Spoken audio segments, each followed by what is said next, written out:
So let's look at graphing some cubics. We've got 3 different examples we're going to graph here. We're going to go through finding the x-intercepts, find the y-intercepts, graphing. Alrighty, so let's take a look at the first one.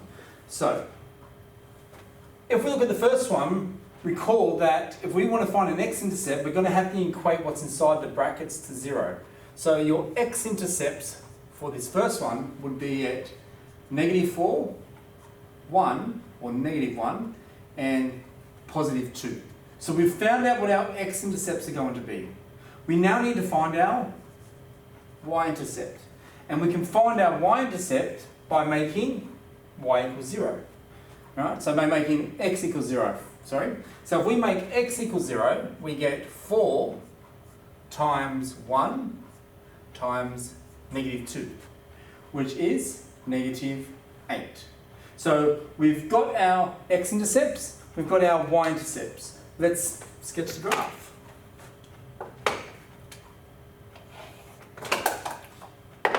So, if we sketch this graph, I mean, if you haven't got grid paper, try and scale it as close as possible. We've got -4, we've got -1, and we have 2. And let's just maybe bring that down a little bit here. And write -8 here. Alright.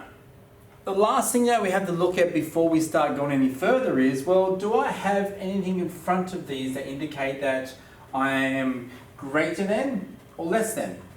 Well, because I have no negative value in here, I can assume that I'm going to be greater than 0.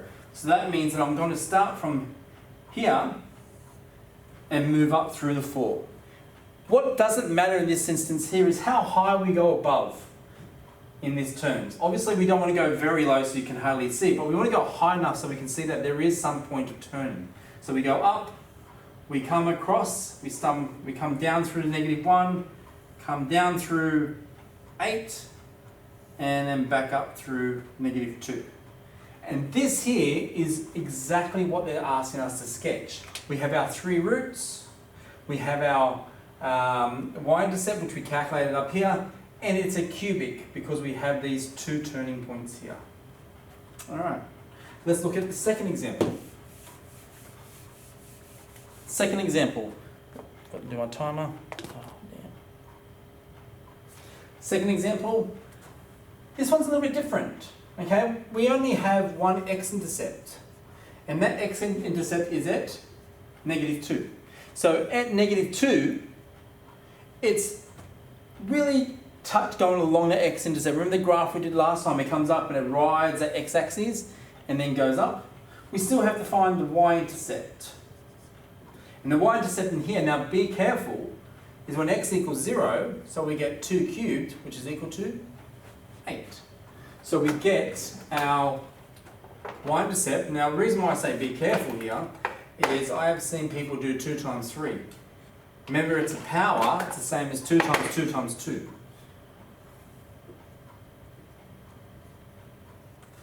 We're going at -2, so let's put -2 here. And I have a y-intercept at, let's see, at 8.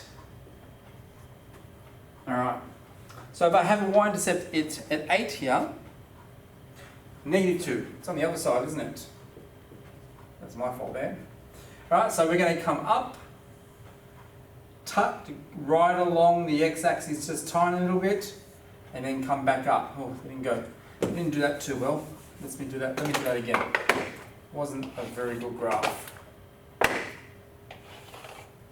Okay, so we've got 8, we have -2. I'm going to start here, because I know I'm going to come here, so I am straight and coming through. So nice curve up through the 8. Okay, so we can see that we've got 2 turning. And this here will be the graph that represents number 2. Alright, let's look at the third one. So the third one, it's different to the others. We can still find the x-intercept. The x-intercept, just like normal, is just basically finding out when these, only inside the brackets, so we get -2. However, this one here is going to be 3/2. Why is it 3/2? 2x minus 3 equals 0. 2x equals 3. X is equal to 3/2. Really important that we know that process. Alright, we've got our x-intercepts. Our y-intercept. Now this is where we have to be careful. This is when we're going to make x equals 0. I'm going to have 2 squared times -3. However, I need to put in my negative in front because this here is saying this is -1 times all of this. If I left my negative out, I'd get the wrong intercept. So in this case, I've got -4 times -3, which is +12. So I now have my y-intercept, I have my x-intercepts, ready to sketch. So let's sketch this graph. You can see me. Yep. -2, 3/2, and +12. Alright, let's look at this last one. We're bouncing at -2, so we're coming down, bouncing, coming up, and down again. Remember, the squared is telling us that we're bouncing off at -2.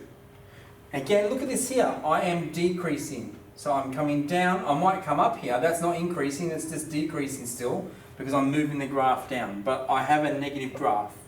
Really important that when you're sketching your graphs, it should match up with what was happening here.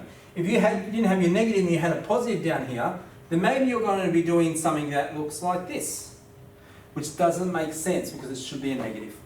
All right. So we've looked at how we can sketch graphs from the equations. Next video we're going to look at sketching the equations from the graph.